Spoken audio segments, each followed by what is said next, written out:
books that priests confiscated and burned, books that monarchs sealed inside royal archives under lock and personal oath, books that scholars copied in secret and signed with false names, because owning the original could end a career or a life. The Vatican Apostolic Archive still holds volumes that require a named ecclesiastical sponsor before any researcher may request them. We call them grimoires. And here is the part that almost nobody seems to want to discuss honestly. The symbols inside were never actually hidden from us. We were simply never taught to read them. They are carved into public buildings, stamped onto legal currency, and broadcast into millions of homes every single day. The names you must never pronounce, the sigils you must never trace, the pacts you must never sign. Welcome to the Decoded Archive. This channel exists for one purpose: to read the sources that were designed to be unread, slowly, carefully, and without flinching. Tonight we open 4 of those sources. From each one, a single symbol, the kind its own tradition warned should never be displayed carelessly, and certainly never explained to the uninitiated.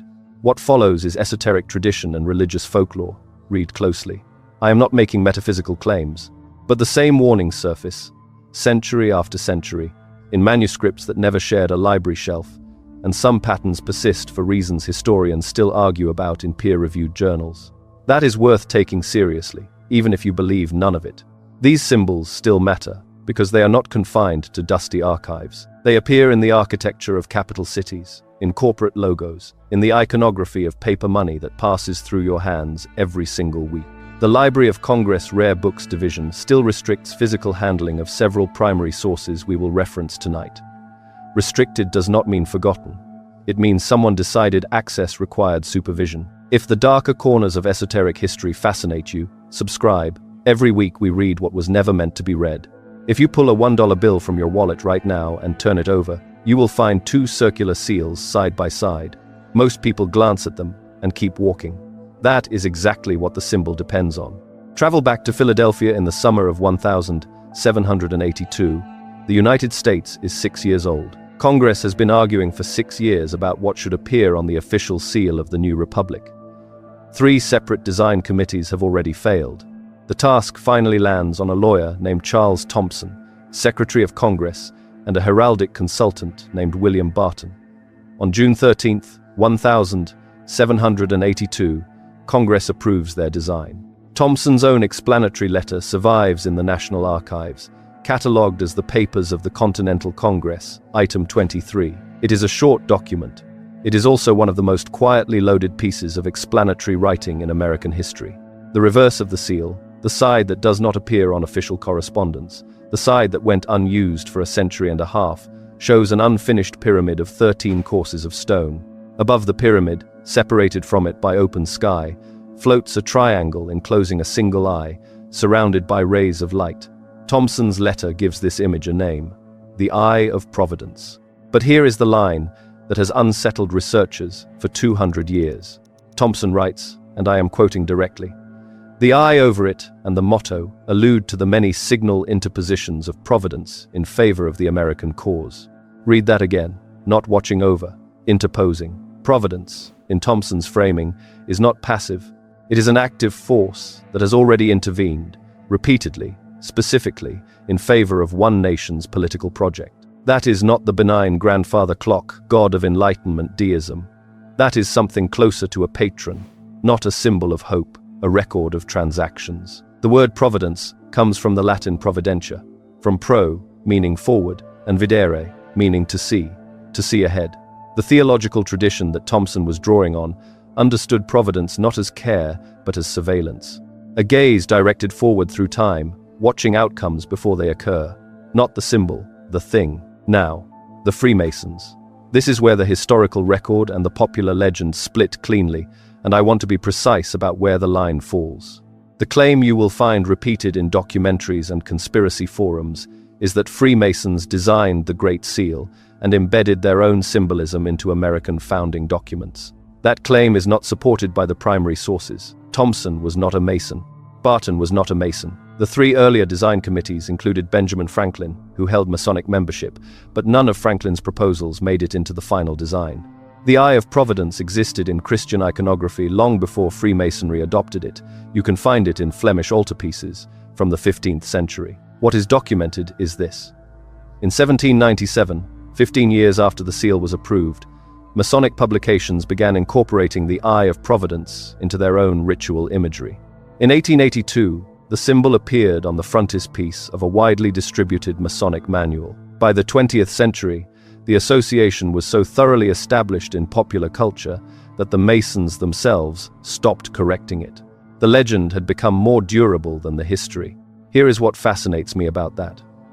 The Masons did not design the symbol, but they understood its grammar instantly. An unfinished structure, watched over by an eye that sees forward through time, with a Latin motto that reads, Annuit coeptis, he has favored our undertakings. Any tradition built around the idea of hidden knowledge working toward an unfinished goal would recognize that image as their own. The symbol was not placed there for them, but it fit them perfectly. The pyramid itself carries a number, 13 courses of stone for 13 original colonies. At the base, the Roman numerals MDCCLXX5, 1776. The year of independence, rendered in the numerical system of a dead empire. The pyramid has no capstone. The eye floats above the gap. Thompson's letter does not explain that gap. No founding document does. Some symbols are not designed to be completed. They are designed to remain open. Now, if you were to walk into the British Library today and request Sloane Manuscript 2731, a librarian would bring you a bound volume of handwritten pages, some of them water-stained, some annotated in multiple hands across multiple centuries. What you would be holding is one of the earliest surviving English copies of the Lemegeton Clavicula Salomonis, the Lesser Key of Solomon. The manuscript dates to the mid-17th century, and it contains within it a section called the Ars Goetia. That word alone is worth pausing on. We will come back to it. The Ars Goetia is a catalogue. 72 spirits, named and ranked, each assigned a specific seal, a geometric sigil that the tradition says must be engraved and carried by the magician during the ritual. The legend, and I want to be precise that this is legend, tells us that King Solomon himself trapped these 72 spirits inside a brass vessel, sealed it with his ring, and cast it into a deep lake. The tradition continues that the Babylonians later recovered the vessel, broke it open, expecting to find treasure, and released the spirits back into the world. The system in the Ars Goetia is supposedly the method by which those same spirits can be summoned again, bound again, and commanded. Each seal, the text tells us, is not decorative. Each seal is a leash. But here is the line in Sloane MS 2731 that has unsettled ceremonial magicians for 400 years. The manuscript instructs the operator, "And thou shalt make a seal of Solomon to wear on thy breast, and the spirits shall do thee no harm." Read that again. The seal is not a symbol of power. It is a shield against the things you are summoning. That distinction is not subtle. That is the entire architecture of the system in one sentence. Not mastery, protection. The operator is not above the spirits. The operator is simply protected from them. For now, let that sit for a moment. The text does not say the spirits obey you because you are stronger. It says they cannot harm you because the seal is there. Remove the seal, and the logic of the text implies something it never quite states outright. I want you to notice what it does not say. It does not say what happens if the seal is imperfect. It does not say what happens if you make a mistake. It only tells you what the seal does when it works. The gaps in that instruction are not accidents. They are the entire point. Goetia, from the Greek goes, a howling mourner. The word originally described the ritual wailing at Greek funerals, a sound made at the threshold between the living and the dead. Not summoning, not commanding, howling, a name that is itself a description of the practice. No archaeological evidence has ever been found of Solomon's brass vessel. No ancient lake excavation has produced a sealed container of bound spirits. The historical Solomon, attested in records from the 10th century BCE, left no magical texts behind. What we have is a tradition assembled across centuries, crystallized in manuscripts like Sloane 2731, and systematized by Aleister Crowley in his 1904 printed edition, which he co-produced with Samuel Liddell MacGregor Mathers. But what fascinates me about the legend's internal logic is this: a system built around the premise that the practitioner is always one mistake away from catastrophe is a system that will never be falsified. Every failure confirms it, every success confirms it. The seal worked, or it didn't, and you are still here to tell the story, or you are not. Walk into any rock concert tonight, count the pentagrams, count the sigils on the merchandise. The geometry of Sloan MS 2731 is now printed on t-shirts sold in shopping malls. What the original text understood as a leash, the crowd understands as an aesthetic. The question the manuscript never answers is whether that distinction matters. The symbol travels, the binding does not. Pull your phone out right now and search for the logo of the American Medical Association or the World Health Organization or almost any hospital system in the Western world. You will see a staff with two serpents coiled around it and wings at the top. That is the caduceus. It belongs to Hermes. It is a symbol of commerce, travel, and trickery. It is not a medical symbol. And the United States Army Medical Corps knows this, because in 1902, a single administrator named Captain Frederick Reynolds adopted it for the Corps' uniform insignia, apparently confusing it with the rod of Asclepius, one serpent, no wings, which is the actual ancient symbol of healing. That error has been documented by medical historians, including Enid Holt, and revisited in the Caduceus Journal as recently as 1992. It was a paperwork mistake. It became global iconography. The rod of Asclepius traces back to the god of medicine in the Greek tradition, and the oldest textual home for the Hermetic version, the caduceus as cosmic instrument, is the Corpus Hermeticum. These are a collection of Greek texts attributed to the legendary figure Hermes Trismegistus. The version that shaped Renaissance Europe was translated by Marsilio Ficino in Florence in 1463, commissioned by Cosimo de' Medici, who reportedly ordered Ficino to stop translating Plato to work on these texts first. The Corpus Hermeticum manuscript that Ficino worked from is now held in collections descending from the Laurentian Library in Florence, the Biblioteca Medicea Lorenziana, still open to researchers today. The Hermetic tradition tells us that the staff of Hermes was not merely a tool but an axis, a vertical line connecting the divine above with the material below. Supposedly, the two serpents represent opposing forces, masculine and feminine, solar and lunar, ascending and descending, and the staff itself holds them in equilibrium. The tradition continues that a practitioner who understood the staff understood the structure of reality itself, not healing, architecture, the architecture of everything. Here is the line from the Corpus Hermeticum, Book 1, the Poimandres, that Ficino translated and that initiates have been circling ever since. The text reads, "The mind, which is life and light, gave birth to man like unto itself." Read that again. This is not a description of medicine. This is a description of creation. The staff, in the Hermetic reading, is the instrument of a mind that already contains everything it creates, not the symbol, the origin. Kerukeon, that is the Greek word behind caduceus, herald's wand. The kerukeon was carried by messengers. It guaranteed safe passage. It marked the carrier as inviolable. Hermes carried it not because he was a healer, but because he moved between worlds, between gods and men, between the living and the dead. A symbol of transit, not treatment. The 1902 Army Medical Corps era was bureaucratic, full stop. A researcher named Walter Friedlander laid this out exhaustively in his 1992 study. The wrong symbol was chosen, the choice propagated, and by the time anyone noticed, it was too late to reverse.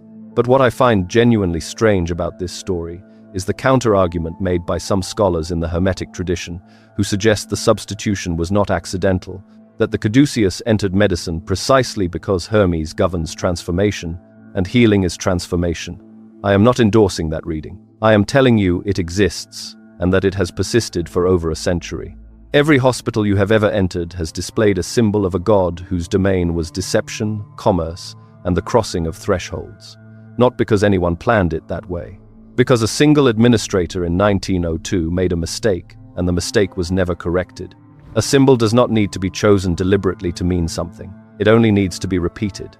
To find the oldest surviving image of the ouroboros, the serpent eating its own tail, you need to travel to Leiden, in the Netherlands, to the Leiden University Libraries, where they hold a papyrus catalogued as Papyrus X, dating to the 2nd century CE and originating from Alexandria, Egypt. But the image I want to take you to is slightly earlier and slightly more explicit. It appears in a text known as the Chrysopoeia of Cleopatra, not Cleopatra the Queen, but a figure known as Cleopatra the Alchemist, one of the few women named in the ancient alchemical tradition. The Chrysopoeia survives in a Byzantine manuscript held in Leiden, and it contains, in its margins, a drawing of a serpent coiled in a circle, its mouth consuming its own tail, with a single Greek inscription inside the loop. That inscription is the oldest written statement of what the symbol means.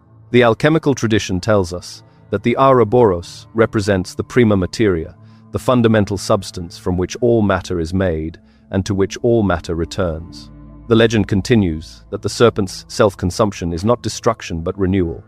The same substance, cycling through dissolution and reconstitution endlessly. Supposedly, the alchemist who understood this process could replicate it, could take base metal, reduce it to its prima materia, and reconstitute it as gold, not metaphorically, literally. The tradition tells us this was the actual operational claim of Alexandrian alchemy in the 2nd and 3rd centuries CE. Here is the inscription inside the Ouroboros in the Chrysopoeia of Cleopatra, the line that scholars of Hellenistic alchemy have been returning to for decades. It reads, "Hen to pan, one the all." That is the complete inscription. 3 words in Greek. Read that again. One, the all. The serpent is not eating itself because it is hungry. It is demonstrating that the beginning and the end are the same point, not a cycle. A singularity that looks like a cycle, not the symbol, the claim. I want you to notice what that inscription does not say. It does not say all things are connected. It does not say what goes around comes around. It says one equals all. That is a metaphysical statement of total equivalence. The entire universe is one substance, and that substance is identical to itself across every transformation. If you take that claim seriously, and the alchemists of Alexandria did, then the serpent eating its tail is not a picture, it is a proof. Ouroboros, from the Greek aura, meaning tail, and boros, from bibroskain, to devour, tail devourer. The name is purely descriptive, almost clinical. It tells you exactly what you are looking at, and nothing about what it means. Carl Jung, writing in Psychology and Alchemy in 1944, argued that the Ouroboros was a projection of the unconscious mind, specifically, the integration of opposing forces within the psyche, what he called the individuation process. Jung's reading has been enormously influential in the 20th century, and it has also, in the view of historians of science like Lawrence Principe at Johns Hopkins University, fundamentally distorted how we read the original texts. The alchemists of Alexandria were not doing psychology, they were attempting physical transmutation. They believed the prima materia was real, that it could be isolated, and that the Ouroboros described its behavior in the laboratory. The symbol was not a metaphor to them, it was a diagram. But what interests me is what happened after Jung. His psychological reading made the Ouroboros safe. It made it a symbol of personal growth, of completion, of wholeness. Every tech company that puts a loop in its logo is, consciously or not, drawing on that sanitized inheritance. The original inscription asks a harder question. If one equals all, and all equals one, then the thing being consumed and the thing consuming are the same. There is no outside observer. There is no position from which to watch the process without being part of it. The serpent does not close the circle. It is the circle. I need to pause here and flag a conflict in the instructions. The writing directions for Section 7 specify 150 to 280 words. The word count override at the bottom says 7 to 10 words per section. Those two requirements cannot both be satisfied simultaneously.